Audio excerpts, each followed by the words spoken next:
End gold buyers, మీ కష్టాల్లో నమ్మకమైన మీ ఆత్మీయ నేస్తం.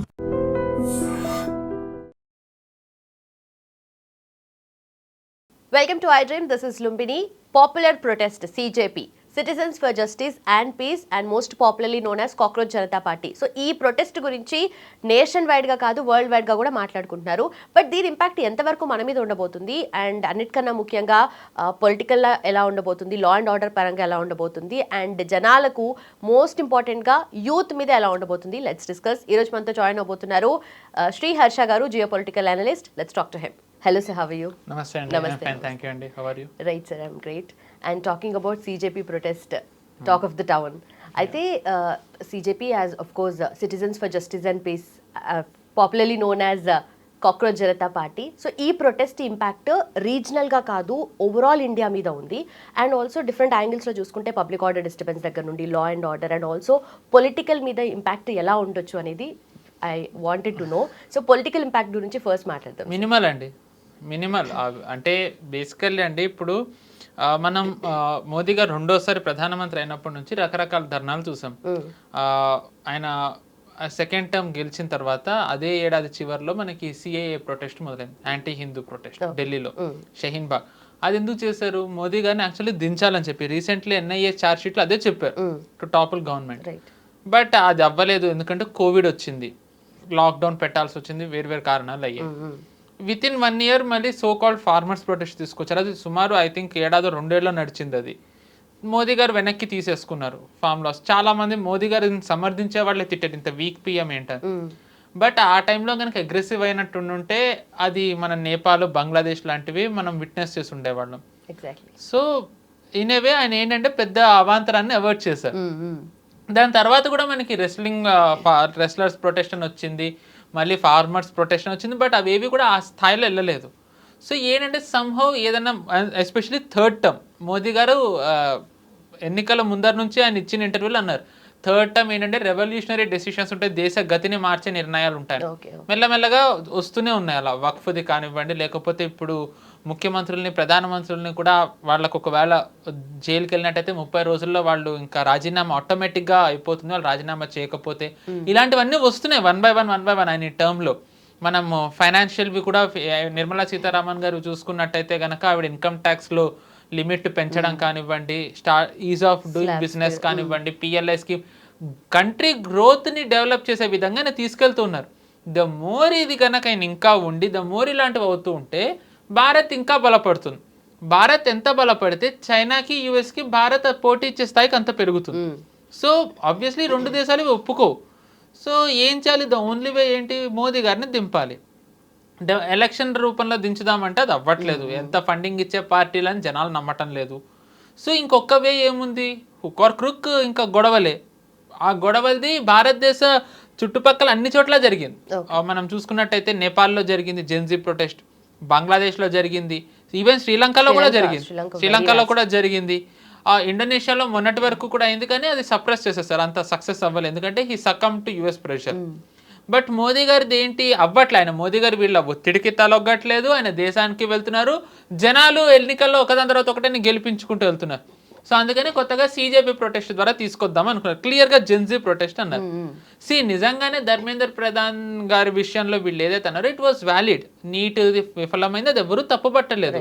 కానీ దాని అర్థం ధర్మేంద్ర ప్రధాన్ రాజీనామా చేయాలని అంటే గనక ఇప్పుడు అదే లాజిక్ వెళ్ళినట్టయితే పెహల్గాం అయిన తర్వాత మరి అమిత్ షా గారు రాజీనామా ఎందుకు అడగలేదు?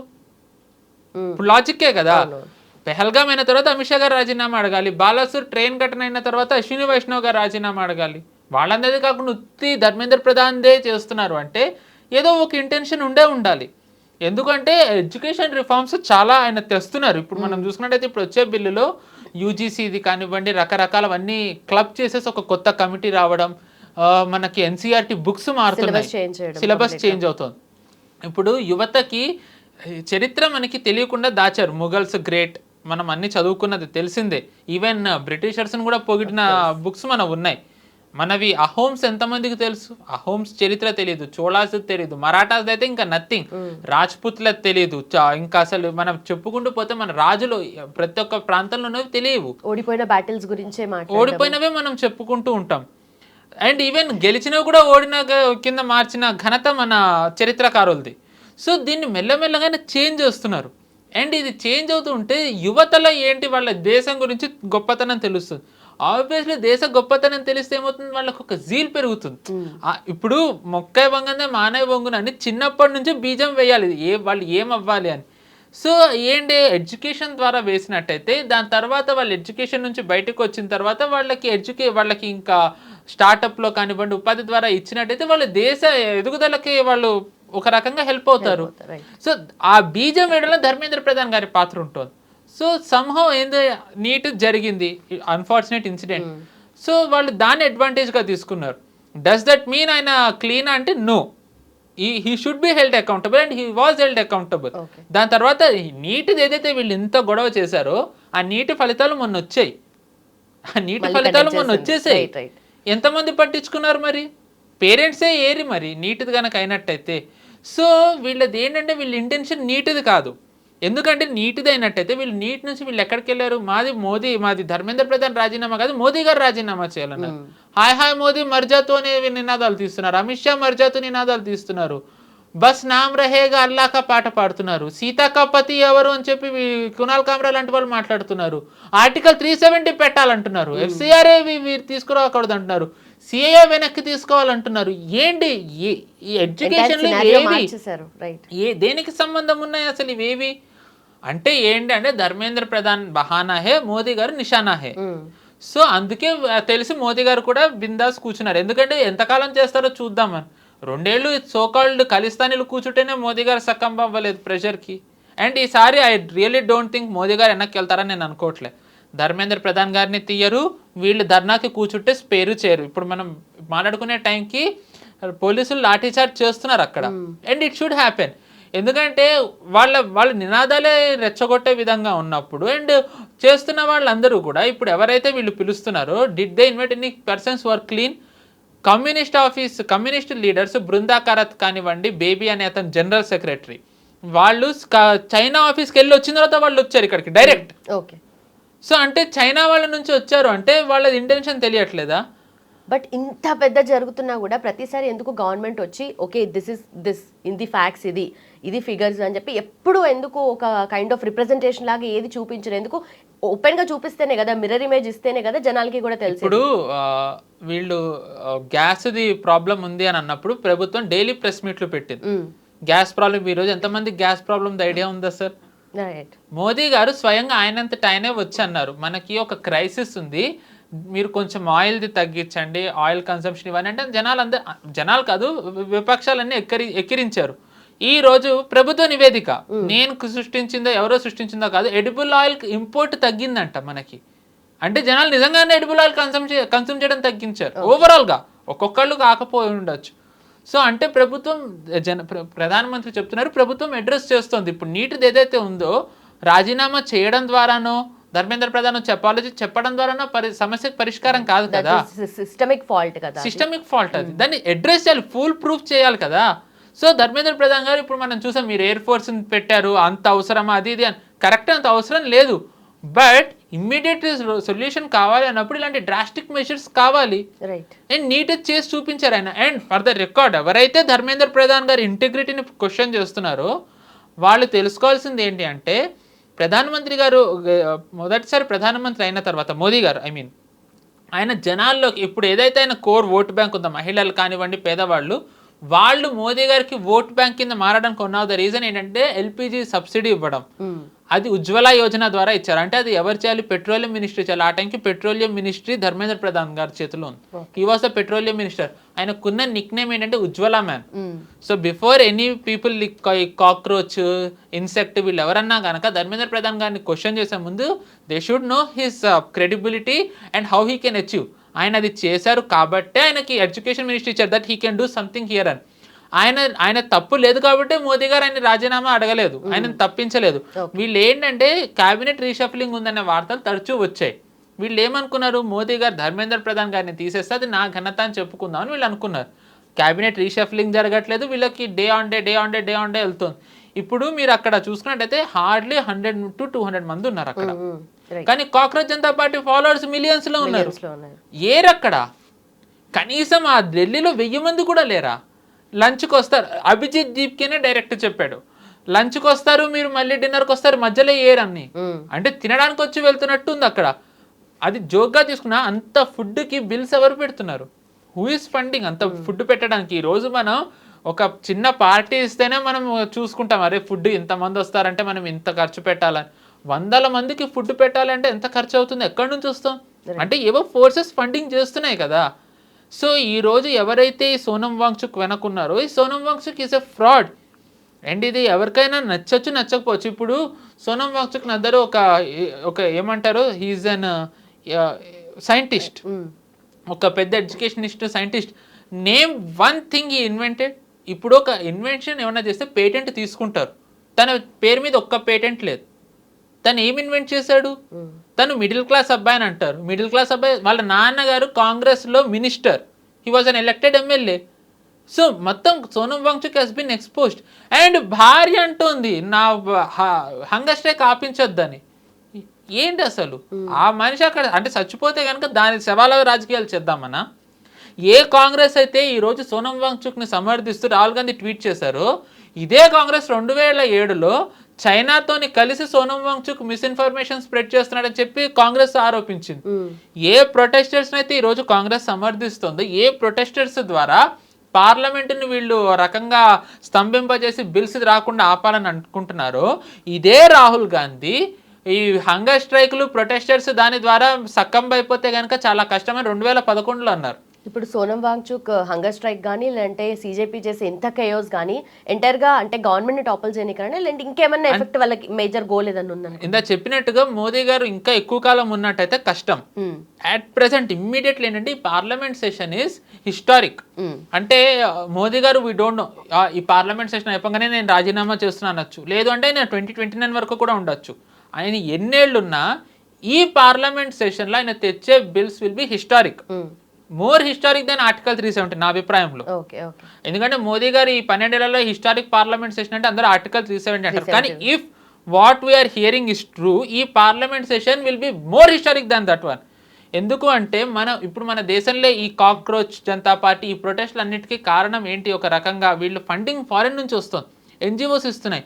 ఈ ఎన్జిఓస్కి వచ్చే ఎఫ్సిఆర్ వాటిని టైటన్ చేసేస్తున్నారు. మన దేశంలో ఈరోజు మ్యాసివ్ కన్వర్జన్స్ అవుతున్నాయి ఇల్లీగల్గా. ఆ కన్వర్జన్స్ టైటన్ చేయడానికి ఎఫ్సిఆర్ఏ వాడుతున్నారు. అంటే ఏంటో రకంగా ఈ డెమోగ్రఫీ చేంజ్ ఏదైతే వీళ్ళు చేయాలనుకుంటున్నారో, ఆ డెమోగ్రఫీ చేంజ్ని కానివ్వండి, ఎక్కడ పడితే అక్కడ గొడవలు అవ్వడానికి కానివ్వండి, లేకపోతే ఇల్లీగల్గా రోహింగ్యాలను తేవడం కానివ్వండి, ట్రైబల్స్ని మత మార్పిడి చేయడం కానివ్వండి, ఎస్సీలను మత మార్పిడి చేయడం, ఇవేవైతే ఎన్జిఓస్ చేస్తున్నాయో వీటన్నిటిని కట్టడి చేసే బిల్లు వస్తుంది. ఇమాజిన్ ఇది ఒక్కటి చేసినట్టయితే గనక ఎక్కువ ఏదైతే సివిలైజేషన్ అంతమొందించాలన్న బ్యాటిల్ ఉందో దాన్ని 50% గవర్నమెంట్ కర్బ్ చేసేసినట్టే. ఓకే, బట్ మనం సెక్యులర్ నేషన్ కదా, ఇది ఎలా లింకప్ చేస్తారు? ఎలా కన్వర్షన్ ఆపడానికి ఏ రకమైన బిల్ తీసుకురావడానికి ఛాన్సెస్ ఉన్నాయి? సెక్యులర్ అయినంత మాత్రాన కన్వర్ట్ చేయాలని రూల్ లేదు కదండి. First thing to be honest, మన కాన్స్టిట్యూషన్ లో సెక్యులరిజం అనేది యాడ్ చేశారు. ఇందిరాగాంధీ యాడ్ చేసింది. It was never our country was always secular, but వీళ్ళు యాడ్ చేసి సోషలిజం సెక్యులరిజం అని యాడ్ చేశారు. సెకండ్ థింగ్, కన్వర్ట్ చేయాలి అని చెప్పి ఎక్కడుంది కాన్స్టిట్యూషన్లో? ఎక్కడనుందా? మీరు మీది ఫ్రీగా ప్రొపగేట్ చేయండి అని ఉంది. మీరు ఆ ప్రొపగేట్ చేసే దాంట్లో యు ఆర్ లూరింగ్ పీపుల్ కదా. నేను పేరు ఎత్తను ఎందుకంటే I don't want to get into controversy, but నేను చిన్న ఒక ఇన్స్టిట్యూషన్ పేరు చెప్తా. మన భాగ్యనగరంలోనే మియాపూర్ మెట్రో దగ్గర తోని ఒక ఇన్స్టిట్యూషన్ ఉంది. అది అవ్వడానికి చర్చది, కానీ వాళ్ళు టెంపుల్ అని పెట్టుకుంటారు. ఐ థింక్ చూసే వాళ్ళకి తెలిసే ఉంటుంది. అతను క్రిస్టియన్ బ్రాడ్కాస్టింగ్ నెట్వర్క్ అనే యుఎస్ ఛానల్కి అతను ఓపెన్గా చెప్పాడు, నేను కన్వర్షన్స్ చేస్తున్నాను, నేను ఇప్పటివరకు ఇన్ని కన్వర్షన్స్ చేస్తాను, నాకు ఇంత టార్గెట్ ఉంది, నేను ఇంతమందిని చేస్తున్నాను. హీ మెట్ అప్పటి వైస్ ప్రెసిడెంట్ మైక్ పెన్స్, అతన్ని కలిశాడు. అంటే క్లియర్గా యుఎస్ లాంటి కంట్రీస్ ఇక్కడ కన్వర్షన్స్ని బ్యాకింగ్ చేస్తున్నాయి కదా. సెకండ్ థింగ్, ఇప్పుడు ఏదైతే ఎఫ్సిఆర్ఏ బిల్ ఉందో, ఎఫ్సిఆర్ఏని కాంగ్రెస్ వ్యతిరేకిస్తుందో కమ్యూనిస్టులు వ్యతిరేకిస్తున్నారో మనం చూడక్కర్లే. యుఎస్లో రిపబ్లికన్ సెనేటర్స్ వ్యతిరేకిస్తున్నారు. ఇప్పుడు యుఎస్లో రోజుకి వాళ్ళు ఏవో బిల్స్ తెస్తూ ఉంటారు నెలకోసారి. వాళ్ళు ఎవరన్నా పట్టించుకుంటారా? మనం తెచ్చే బిల్స్ గురించి వాళ్ళు రియాక్ట్ అవ్వడం ఏంటి? అక్కడ చర్చ్ ఆర్గనైజేషన్స్ రిపబ్లికన్స్ని డెమోక్రాట్స్ మీద ఒత్తిడి తెస్తున్నాయి. మీరు ఇది ఎట్టి పరిస్థితుల్లో మీరు అది ఎఫ్సిఆర్ఏ రానివ్వకండి. నా దేశంలో ఎఫ్సిఆర్ఏ వస్తే వాళ్ళకేంటి సమస్య? అంటే దాని ద్వారా వాళ్ళు సంథింగ్ వాళ్ళు ఏదో చేయాలనుకుంటున్నారు. వాళ్ళ అడాసిటీ ఏంటి అంటే వాళ్ళ నిస్సిగ్గనాలా ఏమనాలో తెలీదు. వాళ్ళు ఒక పక్కన దీన్ని వ్యతిరేకిస్తూ వ్యతిరేకించే టైంలో టిమోతి ఇనిషియేటివ్ అనే ఒక క్రిస్టియన్ ఆర్గనైజేషన్ని యుఎస్ బేస్డ్ మన వాళ్ళు ఇక్కడ పట్టుకున్నారు కర్ణాటకలో. ఎందుకు? లెఫ్ట్ వింగ్ ఎక్స్ట్రీమిజాన్ని రివైవ్ చేయడానికి వాళ్ళు ఫండింగ్ ఇస్తున్నారు. ఓకే, లెఫ్ట్ వింగ్ ఎక్స్ట్రీమిజం మీరు కనీసం మీరు ఇలా వ్యతిరేకిస్తున్నప్పుడు మిమ్మల్ని మీరు పాజిటివ్గా ప్రొజెక్ట్ చేయాలి కదా. మీరు ఆ పాజిటివ్ ప్రొజెక్ట్ చేయకుండా మీరు ఇవన్నీ చేసి మేము ఇవన్నీ చేస్తాము, మీరు కానివ్వకుండా ఉండాలంటే మనం బనానా రిపబ్లిక్ కాదు కదా మనం ఏమి. అండ్ మోదీ గారిని ఎన్నుకున్నది వీళ్ళందరూ సర్కస్ చేస్తూ ఉంటే చూడడానికి కాదు జనాలు ఎన్నుకున్నది. So he has to do something. And ఇప్పుడు టు బి ఆనెస్ట్ ఆయనకి 240 సీట్సే ఉన్నాయి. ఆయనది మైనారిటీ గవర్నమెంట్. ఆయన ఇంత రిస్క్ తీసుకోవాల్సిన అవసరం లేదు కదా. ఆయనకు తెలుసు ఎంత రిస్క్ తీసుకుంటున్నారో. But he still taking. Why? Not for his sake, not for his party sake, but for country's sake, but for civilization ఆయన తలుచుకుంటే ఇప్పటికిప్పుడు ఆయన రద్దు చేసి ఆయన మళ్ళీ ఎలక్షన్స్కి వెళ్ళొచ్చు.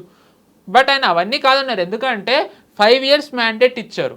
5 years అగైన్ ఎలక్షన్స్కి వెళ్తే డబ్బు ఖర్చు కాబట్టి నేను వెళ్ళను, లెట్ ఇట్ హ్యాపెన్ అని అన్లెస్ 1 nation 1 election వస్తారు తప్ప.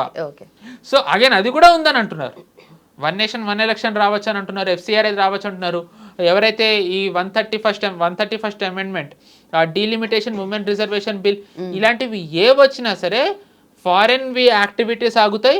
అపోజిషన్కి it is a very big setback. ఎందుకు అంటే మనం మొన్న 543 సీట్స్కి ఎన్నికలు అయినప్పుడే కాంగ్రెస్ లాంటి పార్టీలకు అభ్యర్థులు లేరు చాలా చోట్ల, యూపీ లాంటి చోట. ఇమాజిన్ 543 సీట్స్ నుంచి 850 సీట్లకు వెళ్తే వాళ్ళకి అభ్యర్థులు ఎక్కడి నుంచి వస్తారు? ఇది వరకు కాంగ్రెస్ డిఎంకే కాళ్ళు పట్టుకుని, కమ్యూనిస్టుల కాళ్ళు పట్టుకుని, ఆప్ వాళ్ళ కాళ్ళు పట్టుకుని, వాళ్ళది వీళ్ళది పట్టుకుని చేశారు. వాళ్ళు అధికారంలో ఉన్నారు కాబట్టి. ఇప్పుడు వాళ్ళలో ఎంతమంది అధికారంలో ఉన్నారు? వెస్ట్ బెంగాల్లో టీఎంసీ లేదు, ఆప్ వీ డోంట్ నో అది ఉంటుందో ఉండదో. దాని తర్వాత కాంగ్రెస్ చాలా చోట్ల ఇప్పుడు అధికారం పోయింది. అది కమ్యూనిస్టులు దే ఆర్ నోవేర్. అంటే ఇప్పుడు మీరు కంట్రీ మొత్తం చూసుకున్నట్టయితే the party that is thriving is BJP. Obviously 850 సీట్లు వచ్చినట్టయితే అడ్వాంటేజ్ వాళ్ళకే ఉంటుంది. అండ్ దాని తర్వాత ఉమెన్, ఒకవేళ నిజంగా ఉమెన్ రిప్రజెంటేషన్ పెరిగితే మోదీ గారికి మామూలుగానే ఉమెన్ది ఓటర్ బేస్ ఎక్కువ, మహిళలే ఎక్కువ వేస్తారు. ఇమాజిన్ ఆ ఓటర్ బేస్ సంఖ్య ఇంకెంత పెరుగుతుందో. So party's victory sealed for decades. BJP's victory sealed for decades. Modi గారు హ్యాపీగా సక్సెసర్ని ఆయనకి ఇచ్చేసి ఆయన అస్త్ర సన్యాసం చేసేయచ్చు. ద మూమెంట్ దట్ హ్యాపెన్స్ ఇంకా ఈ కుటుంబ పార్టీలు కానీ కాంగ్రెస్ కానీ వీళ్ళు ఇంకా ఏం చేస్తారు? వీళ్ళు what will they do? So ఇవన్నీ జరగకుండా ఉండాలంటే పార్లమెంట్ సెషన్ అవ్వకూడదు at any cost. Bloodbath అయినా సరే పర్లేదు, పార్లమెంట్ సెషన్ అవ్వకూడదు. సో ఇది అవ్వకుండా ఉండాలంటే ఏం చేయాలి? Something has to happen. అందుకే వీళ్ళు ఈ రామ్ మందిర్ది కానివ్వండి, లేకపోతే ఈ నీటిది కానివ్వండి, ఇప్పుడు ఈ గొడవల ద్వారా సంసద్ ముట్టడి చేస్తామని ఇవన్నీ చేస్తున్నారు. ఇదేంటి? వీళ్ళకి 1 bird 2 shots. అయితే ఒకరు ప్రభుత్వం పడితే బోనస్, పడకుండా వీళ్ళు బిల్స్ ఆపగలిగితే ఓకే ఫైన్, ఏదైనా ఓకే. మాకు గొడవ జరిగితే జెన్సీ ప్రొటెస్ట్ ఓకే, గొడవ జరగకుండా అట్లీస్ట్ మేము ఇది ఆపేమా, for time being it is a success అని వీళ్ళు అనుకుంటున్నారు. సో అందుకే వీళ్ళ మెయిన్ పోటీ ఏంటి అంటే ఈ బిల్స్ ఆపాలని. But I really hope government ఈసారి వీళ్ళ ఒత్తిడికి తలగకుండా దే హ్యావ్ మెజారిటీ. FCR ఏది పాస్ చేయించడానికి అయితే వీళ్ళ దగ్గర మెజారిటీ ఉంది. సో FCR ఏది పాస్ అవ్వాలి. ఐ రియల్లీ హోప్ డీలిమిటేషన్ది దానికి కూడా వీళ్ళకి కావాల్సిన సీట్లు వచ్చే ఉంటాయని అనుకుందాం. అండ్ దీంట్లో కూడా ఏమంటారు వీళ్ళు పార్టీలను ముక్కలు చేస్తున్నారు ఎక్సెట్రా. ముక్కలు అయ్యే స్కోప్ ఉంటే కదా ముక్కలు అవుతాయి. ఇప్పుడు మనం 2004 నుంచి 14 వరకు బీజేపీ విపక్షంలో ఉంది. ముక్కలు చేయగలిగారు ఎవరన్నా? ఎంతమంది ఎంపీలు బీజేపీ వదిలేళ్ళారు? ఎందుకంటే 9 తర్వాత బీజేపీ ఎంత ఆల్ టైమ్ వీక్ పొజిషన్లో ఉందో మనం చూసాం. అద్వానీ గారు ఆయన వయోభారం వల్ల నెక్స్ట్ లీడర్ ఎవరో తెలియని పరిస్థితి. కాంగ్రెస్కి 4 కంటే 9 కల్లా ఎక్కువ సీట్లు వచ్చాయి 26లో 9 తర్వాత కూడా. అంటే కాంగ్రెస్ ఆ టైంలో ఎంత బలంగా ఉండాలి. బట్ అంత జరిగిన తర్వాత కూడా బీజేపీ నుంచి ఎంతమంది ఎంపీలు బయటకు వెళ్ళిపోయారు, ఎంతమంది పార్టీని వదిలేళ్ళారు, ఎంతమంది పార్టీని ధిక్కరించి వేశారు. సిద్ధాంతం, ఐడియాలజీ, కమిట్మెంట్ ఉంది. ఈరోజు ఇక్కడ వీళ్ళకి అందరికీ అది లేదు. సో అందుకే వాళ్ళ స్వార్థం కోసం వాళ్ళు బ్రేక్ అవుతున్నారు. వై టు బ్లేమ్ బీజేపీ ఖచ్చితంగా రాజకీయ పార్టీ, అది అడ్వాంటేజ్ తీసుకుంటుంది వీక్ అయినప్పుడు. అమిత్ షా గారే డైరెక్ట్ అన్నారు, హమ్ రాజనీతిక్ పార్టీ హే భయ్, హమ్తో లాభ్ లేంగేనా అని అన్నారు ఆయన ఒకసారి. సో ఆయన ఇప్పుడు ఖచ్చితంగా తీసుకుంటారు. బట్ ఆ తీసుకునే దాంట్లో కూడా వాళ్ళు ఏమి వాళ్ళ స్వార్థం కోసం చేయట్లేదు. ఇప్పుడు ఇఫ్ 850 సీట్ల ఉమెన్కి రిప్రజెంటేషన్ వస్తే as a women don't you feel happy? Of course I do. But ఇదే లాభము మరి సీజేపీకి ఎంతో కొంత ఇంపాక్ట్ అయితే క్రియేట్ చేశారు. అసలు ఈ సినారియో గురించి తెలియని వాళ్ళు, అసలు వాళ్ళు ఎందుకు ప్రొటెస్ట్ చేస్తున్నారో తెలియని వాళ్ళు కూడా సోనం వాంగ్చుక్ని సపోర్ట్ చేసిన వాళ్ళు ఉన్నారు. ఐ స్టాండ్ అనేది వై డూ యూ స్టాండ్ అంటే ఎందుకు అనేది పర్పస్ కూడా తెలియని వాళ్ళు కూడా పోస్టులు పెట్టేస్తున్నారు, ఎందుకంటే అది వైరల్ అవుతుంది. Going on. ఇప్పుడు సిఏఏ ప్రొటెస్ట్ అయిన తర్వాత కూడా బీజేపీకి చాలా కష్టం, ఇంకా చాలా అంటే వాళ్ళు గెలుస్తారో లేదో అని అనుకున్నారు అని అన్నారు. దాని తర్వాత బీహార్ గెలిచారు. ఫార్మర్స్ సోకాల్డ్ ఫార్మర్స్ ప్రొటెస్ట్ అయిన తర్వాత యూపీ డౌటే, ఇంకా ఫార్మర్స్ అక్కడ చాలామంది ఉంటారు, దాని ప్రభావం పడుతుందేమో అన్నారు. బీజేపీ గెలిచింది. 2024 ముందర ఏదైతే రెస్లర్స్ది ప్రొటెస్ట్ చేశారో బీజేపీ మీద ఇది ప్రభావం పడచ్చు, వాళ్ళు గెలుస్తారో లేదని అన్నారు, గెలిచారు. సో ఏదైతే ఈ సీజేపీది ఏదైతే బబుల్ ఉందో ఆ బబుల్ ఎక్కువ కాలం ఉండదండి. అండ్ ఒకటి, ఆ సీజేపీని సమర్థించే వాళ్ళందరూ ఎవరు? కాంగ్రెస్. నేను ఇప్పుడే చెప్పాను, కాంగ్రెస్ సోనం వాంగ్చుక్ ఏమందో, ఏ ప్రొటెస్ట్ అనేది ఈ ప్రొటెస్టర్స్ కాంగ్రెస్ ఏమందో చెప్పాను. అఖిలేష్ సమాజ్వాదీ పార్టీ ఎందుకంటే సెకండ్ లార్జెస్ట్ అపోజిషన్ కాబట్టి జనాలకి తెలియాల్సిన విషయం ఏంటంటే, రాజ్నాథ్ సింగ్ గారు ముఖ్యమంత్రిగా ఉన్నప్పుడు ఐ థింక్ బిట్వీన్ 1 to 2 ఎప్పుడో ఆయన ఇలాగే పేపర్ లీక్లు అవుతూ ఉంటే స్ట్రింజెంట్ యాక్ట్ తీసుకొచ్చారు. అరెస్టులు చేయాలి, ఇంకా వాళ్ళకి జీవితంలో ఎవరైతే దీంట్లో ఇన్వాల్వ్ అవుతారో వాళ్ళు ఎగ్జామ్స్ రాయకూడదు, ఎక్సెట్రా తీసుకొస్తే బీజేపీ అధికారం కోల్పోవడానికి అదొక కారణమైంది యూపీలో. దాని తర్వాత ములాయం సింగ్ యాదవ్ అధికారంలోకి వచ్చిన తర్వాత ఆ బిల్ ఏదైతే ఉందో వాళ్ళు దాన్ని వెనక్కి తీసేసుకున్నారు. సో వీళ్ళ ఈరోజు అన్ని మాట్లాడేది. సో వీళ్ళు సోషల్ మీడియా లేని కాలంలో వీళ్ళు బబుల్ అంతా క్రియేట్ చేశారంటే ఓకే మనం అనుకోవచ్చు. బట్ సోషల్ మీడియా ఎంత ప్రివిలెంట్ ఉన్న టైంలో వీళ్ళు ఈరోజు ఇలా అన్నీ చేసినంత మాత్రాన ప్రభుత్వానికి చెడ్డ పేరు వస్తుంది అనుకుంటే ఓకే. ఇప్పుడు నెక్స్ట్ 5 స్టేట్స్ ఎలక్షన్స్ ఉన్నాయండి వితిన్ ఐ థింక్ 6 months 7 monthsలో. ఉత్తరప్రదేశ్, ఉత్తరాఖండ్, పంజాబ్, గోవా, మణిపూర్. ఈ సీజేపీ ప్రొటెస్ట్దే వీళ్ళు ఆధారంగా చేసుకుని ఎన్నికలకు వెళ్ళే ధైర్యం ఉందా? విపక్షాలు చెప్తారా ఈ ఆధారంగానే మేము ఎన్నికలకు వెళ్తామా? చెప్పరు. ఎందుకంటే దేనో ఇది బబుల్ ఎక్కువ కాలం ఉండదు. అండ్ ఇది లీడ్ చేస్తున్న అభిజిత్ దీప్కి తను తిని తను వెయిట్ పెరిగాడు. అండ్ ఈరోజు ఒక్కరోజు కూర్చుని ఏడ్చేస్తున్నాడు. నాకు ఇప్పుడు తెలుస్తాం సోనం వాంగ్చుక్ ఏం చేశాడు అని చెప్పి కూర్చుని కన్నీళ్ళు పెట్టుకుంటున్నాడు. ఎంతకాలం ఉంటాడో తనకే తెలియదు అన్నట్టు మాట్లాడుతున్నాడు. సో కమిట్మెంట్ లేని వాళ్ళు ఈ రోజు ఇది చేసినంత మాత్రాన ఇదేదో ప్రభుత్వం మీద ప్రభావం పడుతుంది అనుకుంటే కనుక అది చాలా మూర్ఖత్వం. అండ్ వీళ్ళు ఇదంతా కూడా it is clear AAP playbook. Kejriwal నడిపిస్తున్నది ఇదేమి అంటే అఫ్కోర్స్ దీంట్లో కాంగ్రెస్ వాళ్ళ లాభం వాళ్ళు చూసుకుంటున్నారు, చైనా దాని రోల్ అది ప్లే చేస్తుంది, US it is doing what ever it can. But ఇది టిపికల్ ఏంటంటే మీరు చూడండి, ప్రొటెస్ట్ కూర్చోవడం, ప్రభుత్వాన్ని చేయాలని. కేజ్రీవాల్ ఇది వరకు ఇండియా అగేన్స్ట్ కరప్షన్ అని చేసిందే. దాని తర్వాత మొన్న అభిజిత్ దీప్కే మీదే ఇంక్ జల్లడం, కేజ్రీవాల్ మీద ఇది వరకు ఇంక్ జల్లిందే. సో ఏంటంటే అప్పుడు జనాలు నమ్మారు అంటే అప్పుడున్న ప్రభుత్వం వేరు, ప్రభుత్వం మీద ఉన్న వ్యతిరేకత వేరు, అప్పుడున్న పాలసీస్ వేరు. మోస్ట్ ఇంపార్టెంట్ అప్పుడు సోషల్ మీడియా ఇంత యాక్టివ్ లేదు. Right, no social media is very active. ఈరోజు ఈ జెన్జీ అయితే వీళ్ళు మాట్లాడుతున్నారు, ఈ జెన్జీ వాళ్ళు ఇక్కడ కూర్చుని తిని వెయిట్ పెరుగుతున్న టైంలో స్కై రూట్ మన హైదరాబాద్లోనే Skyroot it has done massive achievement. So జనాలు ఇప్పుడు చూసుకుని whether they want to be like whether they want to become another Skyroot or Abhijit Dipke లాగా కచోరీలు సమోసాలు తిని వెయిట్ పెంచాలనుకుంటే what will youth think? Youth ఏమనుకుంటారు? ఈరోజు government is providing opportunities for startups. PLI ద్వారా మేక్ ఇన్ ఇండియా అవుతుంది, ఉద్యోగాలు వస్తున్నాయి, మ్యానుఫ్యాక్చరింగ్ పెరుగుతోంది, సర్వీసెస్ ఇంకా ఎంతో కొంత we're going through that. TCS కానివ్వండి, ఇన్ఫోసిస్ ఇలాంటి కంపెనీస్ అన్ని డేటా సెంటర్లు వస్తున్నాయి, గ్లోబల్ కేపబిలిటీ సెంటర్స్ వస్తున్నాయి, డిఫెన్స్ మ్యానుఫ్యాక్చరింగ్ అవుతుంది, రకరకాల ఉపాధి ఒక రకంగా ఆప్షన్స్ ఉన్నప్పుడు వీళ్ళు దేనికోసం చేస్తున్నారు? What are they fighting for? If they are fighting for reforms, government NEP తెస్తుంది, విల్ దే సపోర్ట్? ఎన్ఈపీ అంతా సాఫ్రనైజేషన్ అని చెప్పి మళ్ళీ వీళ్ళే అంటారు. సో ఏదన్నా ప్రభుత్వం తేనివ్వండి, their only intention, their only aim is to oppose that.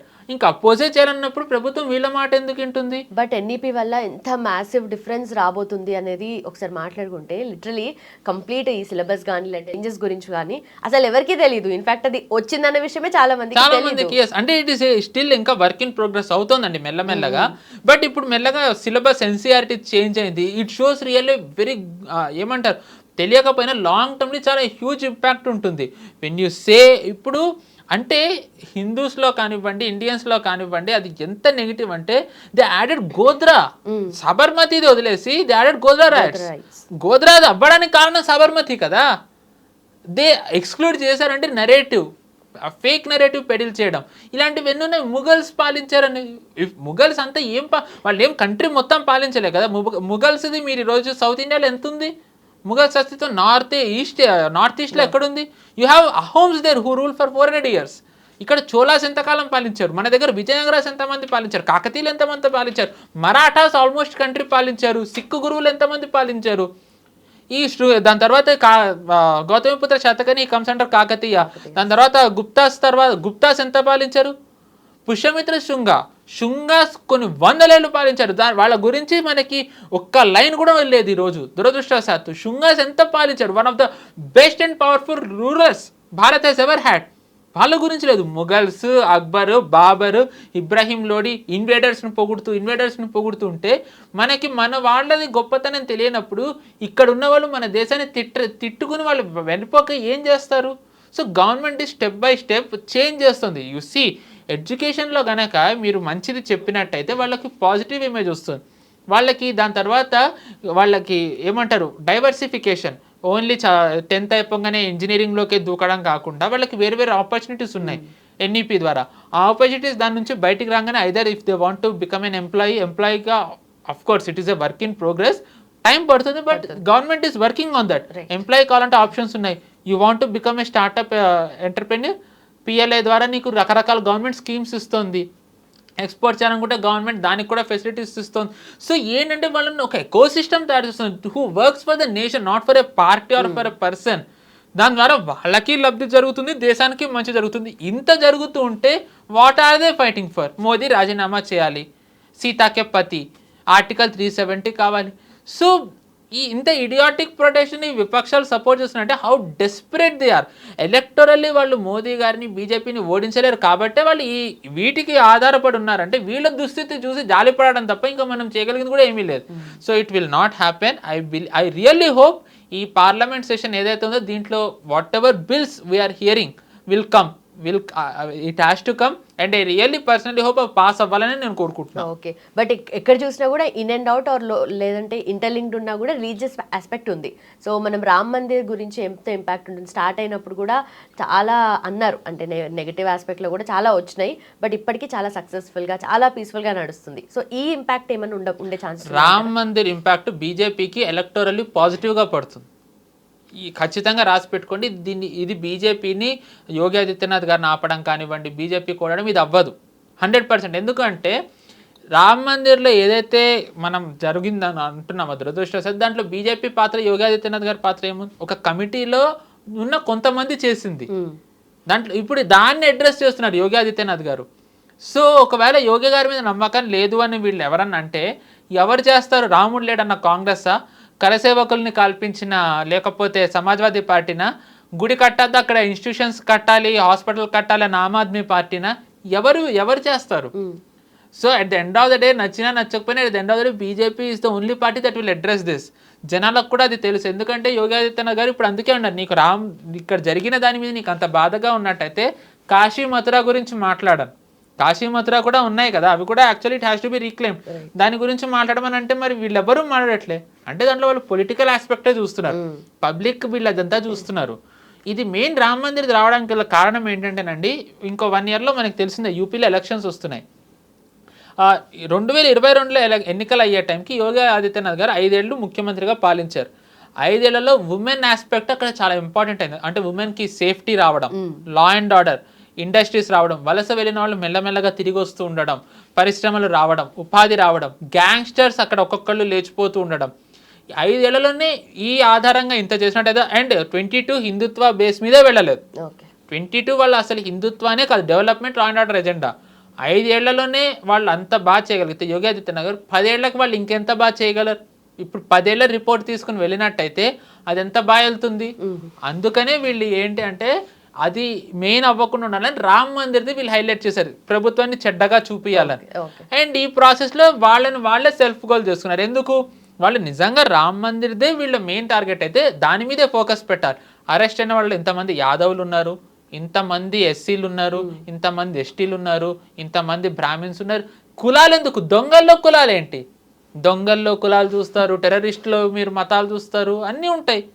టెర్రరిస్ట్గా ధర్మం అవుతాయని వీళ్ళు అన్నప్పుడు దొంగల్లో కులాలు ఎందుకు ఉంటాయి మరి? టు బి ఆనెస్ట్ దొంగ కిందనే కదా చూడట్లే అంటే దాంట్లో కూడా వీళ్ళ హిపోక్రసీ బయటపడింది. సో ఇన్ ఎవ్రీ ఆస్పెక్ట్ ఈరోజు అందుకే మీరు చూసుకున్నట్టయితే కనుక సమాజ్వాదీ పార్టీ దాన్ని అంత అగ్రెసివ్గా తీసుకెళ్ళట్లేదు. ఎందుకు?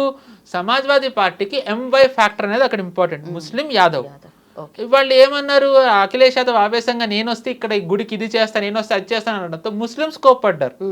అది బాబ్రీ మస్జిద్ కదా, నువ్వు అక్కడ గుడికి ఇవి చేస్తాను అవి చేస్తాను అనడం ఏంటి అనేసరికి అందుకే అఖిలేష్ యాదవ్ మీరు చూసుకున్నట్టయితే ఈ మధ్య కాలంలో సమాజ్వాదీ పార్టీ రామ్ మందిర్ గురించి అంత అగ్రెసివ్ అవ్వండి. అక్కడే కాన్ఫ్లిక్ట్ వస్తుంది. ఇప్పుడు ఎందుకు అక్కడ కాంగ్రెస్ మనం చూసుకున్నాం, it has turn into Muslim league క్లియర్గా. వెస్ట్ బెంగాల్లో గెలిచిన 2 సీట్లు ముస్లిం మెజారిటీనే, అస్సాంలో 11 మంది గెలిస్తే 10 మంది ముస్లిమ్స్, కేరళలో ముస్లిం లీగ్ సాయంతోనే గెలిచారు. అండ్ రేవంత్ రెడ్డి గారు ఇక్కడ ఏమన్నారో మనకి తెలిసిందే క్లియర్గా, కాంగ్రెస్ ముస్లింకి వెళ్ళియానో సంథింగ్ లైక్ దట్. సో దాని ఓట్ బ్యాంక్ కాంగ్రెస్కి చాలా స్పష్టమైన క్లారిటీ ఉంది. సో కాంగ్రెస్ అందుకే అలాంటి పిచ్చి స్టేట్మెంట్ ఏమి ఇవ్వలేదు, మేము రామ మందిర్ కోసం ఇచ్చేస్తాం అది చేస్తామని.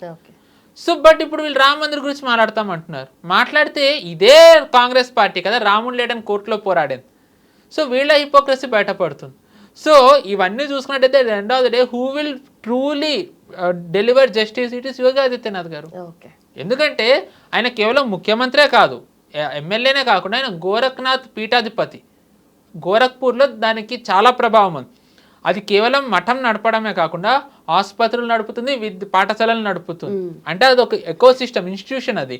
సో ఆ అనుభవం ఏదైతే ఉందో ఇప్పుడు యోగి ఆదిత్యనాథ్ గారు రామ్ మందిర్లో నియమించే వాళ్ళు ఆ అనుభవం వాడతారు. సో దట్ ఏంటంటే ఇంకోసారి ఇలాంటి తప్పు జరగకుండా ఫుల్ ప్రూఫ్ ఉండాలని. నెంబర్ 1. నెంబర్ 2, ఇప్పుడు సిట్టి నివేదిక బయట పెడతారు, అరెస్టులు చేస్తారు. వీళ్ళు నమ్ముతారా? 1947లో మోహన్ దాస్ కరమ్చంద్ గాంధీని చంపిన దాంట్లో ఆర్ఎస్ఎస్ పాత్ర ఉంది అని అన్నారు, బ్యాన్ చేశారు. తర్వాత అదే ప్రభుత్వం ఆర్ఎస్ఎస్ పాత్ర లేదని. కానీ ఇప్పటికీ అందరూ ఏమంటారు, ఆర్ఎస్ఎస్ఏ చంపించిందని. సాబర్మతి ట్రైన్ తగలబడ్డ తర్వాత జరిగిన గొడవల్లో మోదీ గారిని దోషిగా ఆయనని రక్తం తాగారు 10 ఏళ్ళు. ఆయన తిట్టని తిట్టు లేదు, ఆయన మీద వెయ్యని కేసు లేదు, కోర్టుల చుట్టూ తిప్పారు, ముఖ్యమంత్రి అంటే సిబిఐ విచారణ ఎదుర్కొన్నారు. 10 ఏళ్ల తర్వాత ఆయన పాత్ర లేదు అని వచ్చింది. కానీ ఇప్పటికీ ఆ గొడవలకు ఆయనే బాధ్యుడు అంటారు. కోర్టుకి తీర్పు ఏదైనా రానివ్వండి, నిజాలు ఏమన్నా ఉండనివ్వండి, నరేటివ్ వీళ్ళు అనుకున్నదే వీళ్ళు నడుపుతారు. ఇన్ఫాక్ట్ ఇప్పుడు రామ్ మందిర్ ఏది వచ్చినా సరే వీళ్ళు ఏంటి యోగి ఆదిత్యనాథ్ గారిని అంటారు, మోదీ గారిని అంటారు, అమిత్ షా గారిని అంటారు, ఆర్ఎస్ఎస్ అంటారు. సో అలాంటప్పుడు వీళ్ళది ఎందుకు అంత పట్టించుకోవడం? వీళ్ళ పని వీళ్ళు చేసుకుంటూ వెళ్తున్నారు. ఫలితాలు వచ్చిన తర్వాత తెలుస్తుంది వీళ్ళందరూ యోగి ఆదిత్యనాథ్ గారిని ఎంత ఎలివేట్ చేశారు.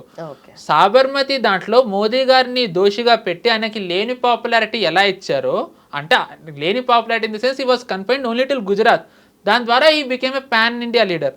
అలాగే యోగి ఆదిత్యనాథ్ గారు ఆల్రెడీ ఏ పాన్ ఇండియా లీడర్. ఇప్పుడు ఆయనని దీంట్లో లాగి ఆయనని చెడ్డగా చేయాలనే దాంట్లో గెలిస్తే imagine what kind of popularity he will have. Right. ఇప్పుడు యోగి ఆదిత్యనాథ్ గారైనా మోదీ గారి సక్సెసర్ అనుకోవచ్చు? అది ఐ థింక్ మోదీ గారే చెప్పాలి. అది బట్ లైక్ ఇది ప్రివైల్ అవుతుంది డెఫినెట్లీ ఎప్పటి నుండో.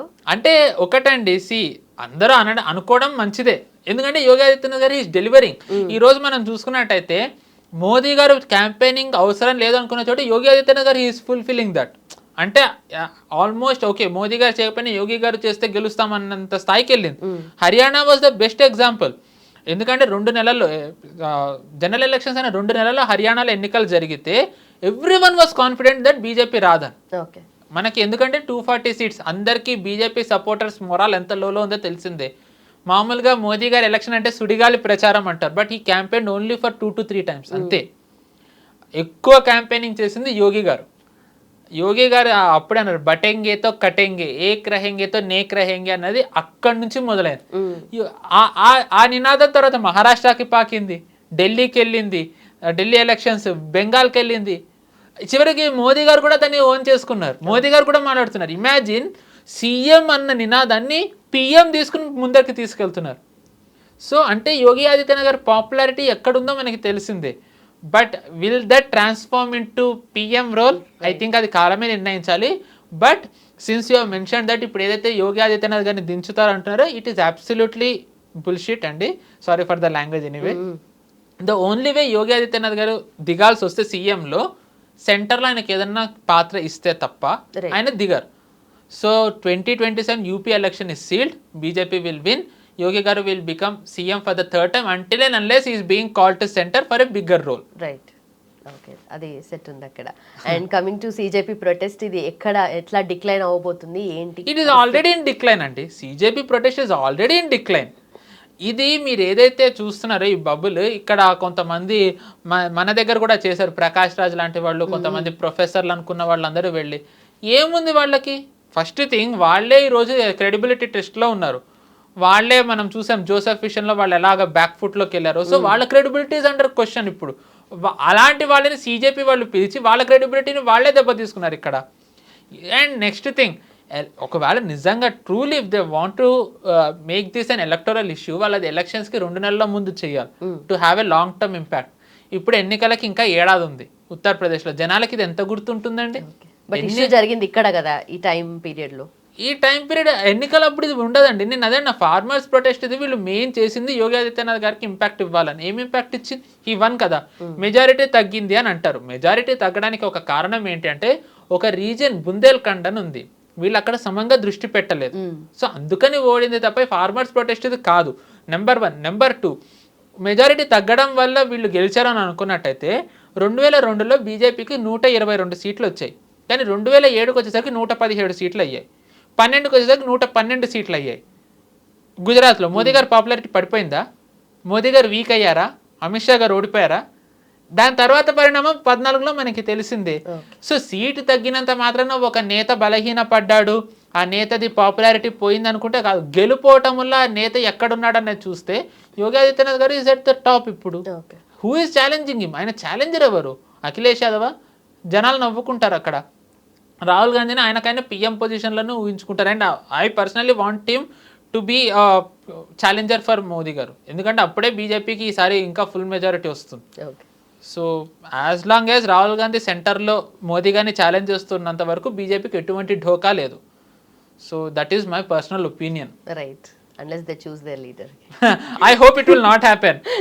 ఒకసారి ఒక జోక్ వచ్చిందండి, రాహుల్ గాంధీనే వాళ్ళ అధ్యక్షుడిగా ఉండాలని కాంగ్రెస్లో 99% కోరుకున్నారంటే బీజేపీ వాళ్ళు ట్వీట్ చేశారు, బీజేపీని అడగండి 100% కోరుకుంటారని. సో నేనైతే రాహుల్ గాంధీనే కాంగ్రెస్ లీడర్గా ఉండాలని కోరుకుంటా, అప్పుడే మోదీ గారి విలువ తెలుస్తుంది. Perfect. Then, so thank you so much. Thanks for your time. Thank you for having me.